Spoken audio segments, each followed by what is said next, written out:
Okay, awesome. All right, well, thank you, Miss Hunter. Thank you so much for coming in today to meet with me. You're welcome.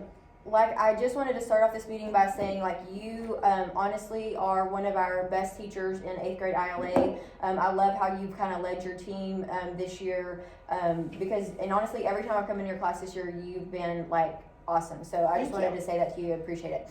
I wanted to go over this lesson with you for a lot of reasons, so we're just going to kind of start getting into it. But I wanted to talk through this one. It's been a problem area for our campus. I wanted to get your thoughts on some things, what works, what doesn't work. So we'll kind of just get started. But tell me a little bit about this lesson that we're going to be discussing today. So the lesson that the kids have been struggling with, and this is not just our group of kids. This year, consistently, we see a weakness in this area with all of our groups that we have in 8th grade.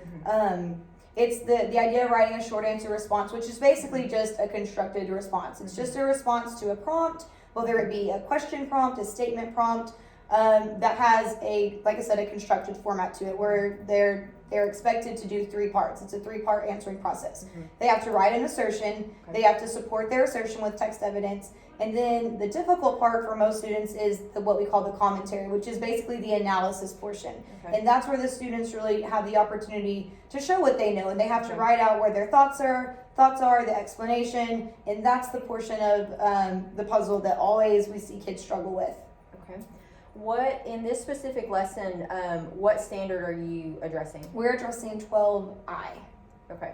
And is that something like, I mean, I know I've kind of looked at the data. Have you and your team looked at this standard over the past few years? How are our students typically doing on this one? Yes, and the data stays pretty consistent year to year. They come in and it is a struggle. We'll see data kind of nosedive from time to time, but the good news is about it is we typically do see growth within most students by the end of the year. So that at the end of the day, that's what we're looking for. We're looking for growth before we promote them to the next level. Okay, got it. Walk me through a little bit of like when you're doing this lesson, walk me through kind of what that looks like. So this lesson is pretty straightforward. It's just your simple GRR model where we'll read a text together. The pre-AP students will read that text independently. They'll be annotating as they're reading. We always show them the questions that we're going to be working on beforehand. So they have their brains already in the back of their mind are already looking for some of the information that they could maybe use in their responses. So as they're reading and annotating the text, again, they're already thinking about the questions they're going to have to answer, looking for text evidence. And then we kind of come back as a whole group. Once everyone's done, we'll have a quick discussion on the text, but really most of our discussion takes place as we're answering the questions.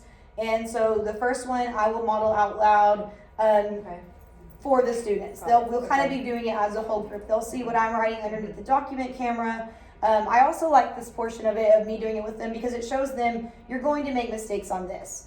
You know, I'm your teacher, and I'm still, this is a hard task to do just on a one-off and do it perfectly the first time, so that they see that process of revising and editing as we're going and going back and rereading what we're writing and making sure everything makes sense. So the first portion, again, is them listening to me think out loud. What questions am I asking myself in order to get this analysis down? Where are my thoughts going? What am I doing out loud? Showing that I understand what I'm actually writing about. And then the next portion, after we do that one together, answer questions, anything like that, they'll work together in a group of 2 to 3 to then write their own short answer response.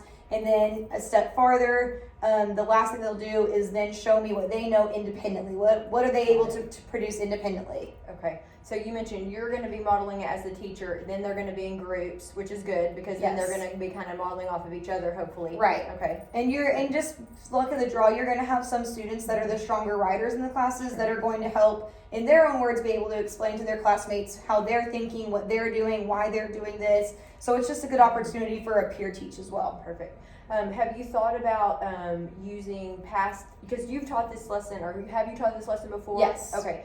And have you thought, do you have any like old student samples of that you could maybe pull into this somehow? Sure, absolutely. Okay. So what we'll do for warm-ups for the next few weeks, we'll look at some exemplars, we'll look at some examples of some not quite as strong writing where maybe the students, and of course they never know who's writing they're looking at. A lot of times it's from previous years anyway. But they have the opportunity to kind of compare and contrast. Here's a really strong response. Let's look at some of the things that this writer included that made this short answer response really well written. Now let's look at this author's short answer response. What could we do to make their piece stronger? What do they need to add?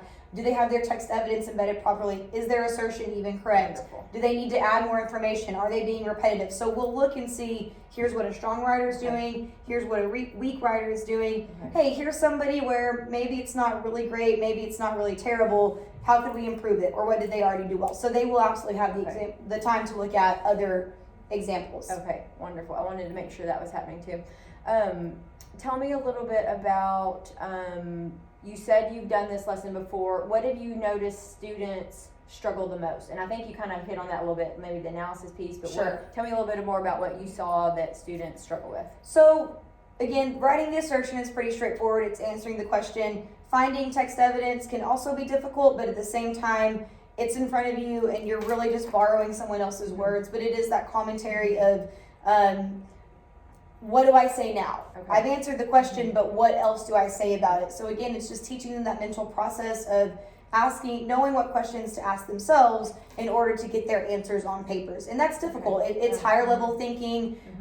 Nothing that they're going to be answering is directly black and white in front of them. It's a lot of inferencing, making connections between, well, if it says this, here's what it probably means. And it's just that higher level thinking skill that we're Okay. looking to sharpen and polish. Okay. Can you think of something specific you'll use to get the students from that lower level thinking to the higher level? That's kind of where we get stuck every year, you know, Okay. because our thought is, well, if we could, we would. Yeah. You know, Uh-huh. if we knew what the Okay. magic trick was, Mhm. we would be doing it. Mhm. So we're open. Our team is open to any Okay. suggestions that Okay. you might have on that.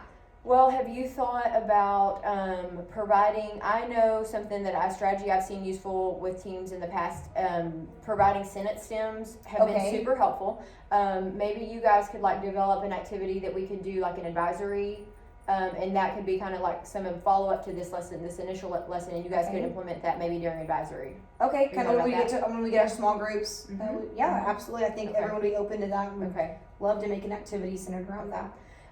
I was also, you mentioned you have the past work samples. Maybe you guys could make some sort of template of some sort for those students that are really struggling. They could use that like as a reference on their desk, while they're working Okay, through some of these. kind of as a and, model like, to yeah, see sure. and base theirs. Yeah, Just kind of absolutely. give them a little bit higher comfort level with some of the stuff that they're doing. Sure. Okay.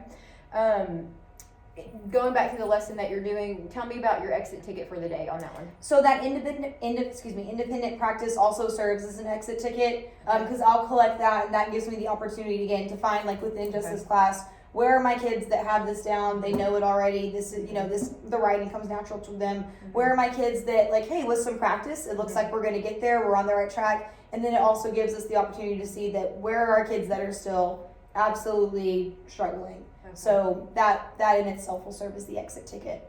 Okay, awesome. Well, I love where we're going with this. You guys let me know what other support you need. I think I'm excited to see kind of how this pans out. Let me know, and then let's kind of talk.